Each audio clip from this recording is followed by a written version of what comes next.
Okay, so like imagine this, right? You're running super late for this like really important meeting. Uh-huh. Your train's delayed, naturally. Of course. And then, to top it all off, you realize you left your phone at home, just sitting there on the charger. Oh, no. The worst, am I right? Talk about a recipe for a stress fest. Right. It's these moments when, boom, resilience. That's your superpower. For sure. Definitely needed in those situations.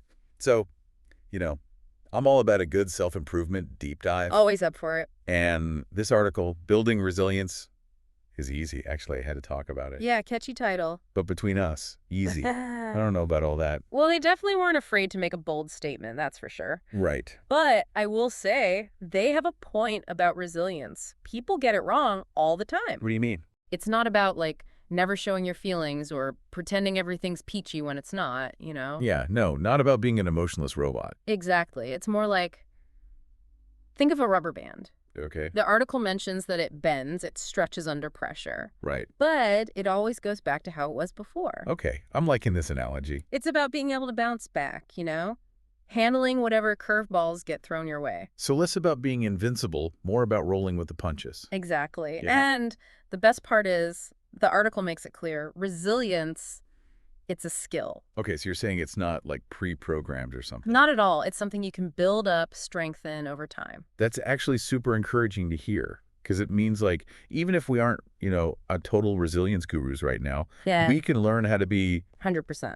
Now, something else from the article that really stood out to me, this whole thing about control. Oh, interesting. Or rather, how wanting to control everything can actually make us less resilient. It's funny how that works, right? Like we crave control over everything, situations, other people, even our own emotions. It's human nature, right? We want to feel secure, like we're calling the shots. But the thing is, the tighter we grip onto that need to control everything, the harder we crash when things inevitably go off the rails. So true. I've actually been working on this myself. Oh, okay. To be totally honest, I used to be a micromanaging maniac. Really? Oh, big time. Planning a trip, making dinner. Didn't matter. I had to control every single detail. Wow. And you know what? It was exhausting. One tiny thing would go wrong and my entire plan, poof, gone, and my mood right along with it. It's so easy to fall into that trap, though, you know? Like, if we just plan enough, if we anticipate every possibility, then we can somehow avoid any bumps in the road. Right. But like the article says, that kind of rigid thinking, it leaves us completely unprepared when the unexpected pops up, which, let's be real, it always does. Okay, so then how do we get out of that control trap? I feel like I need to know. Right. Well, the article talked about changing our focus. Like, what do we focus on instead? Exactly. Instead of pouring all our energy into trying to control the uncontrollable, the weather, traffic, pandemics, it's about shifting that energy towards what we can control, how we respond to things. I like that. It's about accepting that unexpected stuff. It's just part of life. True. And learning to adapt is what really matters. So less why me and more, okay, how do I deal with this? Exactly. It's about that mental agility, being able to pivot, finding a new way forward without getting stuck in frustration or disappointment. So instead of freaking out when you miss your train, which I've totally been there, And haven't we all? it's more about taking a breath, figuring out what your options are. Right. Maybe you grab a cab, catch the next train, or hey, maybe you discover a cute cafe while you're waiting and have this amazing chance encounter. So it's like plan B is good, Always good to have a backup.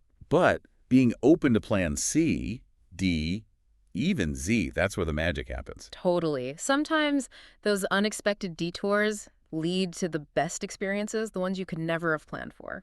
So we talked about letting go a little bit. Yeah. Not needing to control every single thing, which is easier said than done, by the way. Definitely. But what about that voice we all have inside our heads? Oh, you mean the one that's like full-on negativity? Yes. The one that's like, this is going to be a disaster right when things start getting tough. The inner critic, always lurking. Exactly. Yeah. But the article you shared, it mentioned we can actually like rewire that inner monologue. Yeah, it's pretty cool, actually. So instead of constant negativity, it can be more encouraging. I am here for that. That's the idea, and the article called it rewriting your internal script, which I love. It sounds very official. Right. Very official, like a movie makeover montage. Exactly. And it's not about pretending everything's perfect. It's about choosing more, powerful thoughts. So not ignoring the negative, but not letting it call the shots either. Right, exactly. Like the article had this example. Instead of, I can't handle this, which, let's be honest, we've all thought that. Oh, Like, yeah. I'll figure this out. Subtle, but I feel like that would make a huge difference. Right. One is like defeated before you even begin. Totally. And the other, it's like a little spark of, I got this. It's all about the energy you bring. And that's the thing, right? Our thoughts, they're powerful. They affect how we feel, what we do. Oh, 100%. If I'm stuck in a negative spiral, I get nothing done. Exactly, because you're basically telling yourself to stay stuck. Oh, yeah, when you put it that way. But when you challenge those thoughts, replace them with something more positive, more proactive, Then what? Tell me more. it can completely change your whole outlook, your ability to deal with stuff. So, like, thoughts are fuel for action. Exactly. And you get to choose what kind of fuel you're running on. Love that analogy. Okay, so speaking of support, the article talked about how important that is for resilience. Oh, for sure. Having people in your corner makes a huge difference. Right. It's like you don't have to go through tough times alone. And it doesn't have to be this massive group either. Yeah, that's good to know. Even one or two people you trust, a friend, a family member, Makes a world of difference. just knowing you're not alone, it can really help with stress, feeling isolated, all of that. 100%. It's like having your own personal cheer squad, Yeah. hyping you up. Exactly. But what if, and I'm sure some people listening are thinking this, like, what if you don't really have that right now? Yeah, that's a valid point, and the article actually addressed that. Okay, good. It said that sometimes building a support system takes effort. Like what? Yeah. What could people do? It might mean getting out of your comfort zone a bit, joining a group, volunteering, Oh, yeah. Putting yourself out there. even connecting with people online who have similar interests, you know? That makes sense. The main thing is don't be afraid to reach out because you are not alone, and there are so many ways to build those connections. I love that. Okay, so we covered what letting go of control, reframing how we talk to ourselves, and building a support system. Hitting all the highlights. What else? What other resilience tips does this article have up its sleeve? Well, this one might sound a little out of left field, but it's all about being flexible. Wait, like physically flexible? Mhm. Because, full disclosure, I might need to work on that. No, not that kind of flexible. I'm talking mental flexibility, being able to adapt when things don't go according to plan. Okay, phew. My hamstrings are safe. Remember that whole rubber band analogy we talked about? Yeah, it bounces back to its original shape. Exactly. It's about being able to bend without breaking, you know? So rolling with the punches, adapting to whatever life throws at us. Exactly. And it doesn't mean giving up on your goals or anything. Right, good. It's just about being open to different ways of getting there. Because life hardly ever goes exactly according to plan. Never. Being able to adapt, adjust your approach. It's essential for navigating all the curveballs and detours. So instead of freaking out when things go off the rails, we become, like, improvisation masters. Exactly. Embrace the plot twists. I like it. And the article even suggested practicing flexibility in small ways. Give me an example, like, what could someone do? Instead of ordering your usual coffee, maybe you try something totally different. Oh, I see. Break out of the routine a little.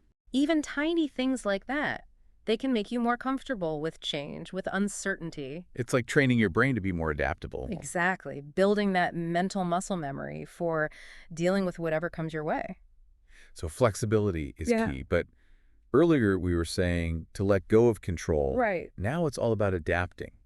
Feels like we're talking about control again, but in a different way. It's about knowing what you can influence, Okay. even when it feels like everything else is out of your hands. I like that. You know, the article mentioned how when we're stressed out, we zero in on all the things we can't control. Oh, yeah, definitely. And that just makes us feel even more helpless. It's so true, like when your flight gets delayed and you just want to argue with the gate agent. Yep. Even though you know deep down they can't make the plane get there faster. Exactly. It backfires every time. For sure. Resilience is more about saying, okay, this isn't ideal, but what can I do right now to make this better? I like that a lot. Maybe it's catching up on emails or finally starting that book you've been meaning to read. Right. Or even just like giving yourself permission to chill for a minute. Exactly. Just accepting that some things are just out of your hands. You know, one thing I thought was really interesting in the article was about seeing challenges as chances to grow. Oh, yeah, the growth mindset. That's powerful stuff. Because you're not looking at setbacks like you totally failed. Right. You're seeing them as opportunities to learn. Exactly. Like everything that happens to you, good or bad, you're learning something from it. 100%. Even if it's not the outcome you wanted, there's always something to take away from it. So to wrap this all up, it sounds like building resilience is like a journey. It is. It's about being flexible, changing how we think about things, Mhm. building a good support system, and remembering that challenges can help us grow and become more resilient. Absolutely. I don't know about you, but I feel a lot more confident after this deep dive. That's great to hear. It really is a process, and the more you practice these skills, the more resilient you'll become. Yeah, I used to think resilience was something people were just born with. Right? Like you either had it or you didn't. Totally. But now that we're talking about it as a skill, it seems so much more possible. Definitely it is. It's a breath of fresh air, for sure. Absolutely. Everyone can learn to be more resilient. That's amazing. It's really just about making that choice to put in the effort. I love that this has been such an eye-opening deep dive. It has. I feel like I have a whole new set of tools to deal with whatever life throws my way. That's awesome. So as we wrap up, I want to leave our listeners with something to think about. Okay. What's one small step they can take starting tomorrow to start working on their own resilience? Okay, so tomorrow I want you to pay attention to how you react to something small that doesn't go your way. Okay. It could be traffic, a spilled cup of coffee, whatever. Gotcha. But instead of getting frustrated, try to look at it differently. Okay. Ask yourself, what can I learn from this? How can I use this to be more flexible and adaptable? I like that a lot. Even in those little everyday situations, you can change your perspective and build your resilience little by little. It's all about progress, not perfection. All right. Exactly. This was great. Thanks for breaking this all down with me. Of course. Thanks for having me.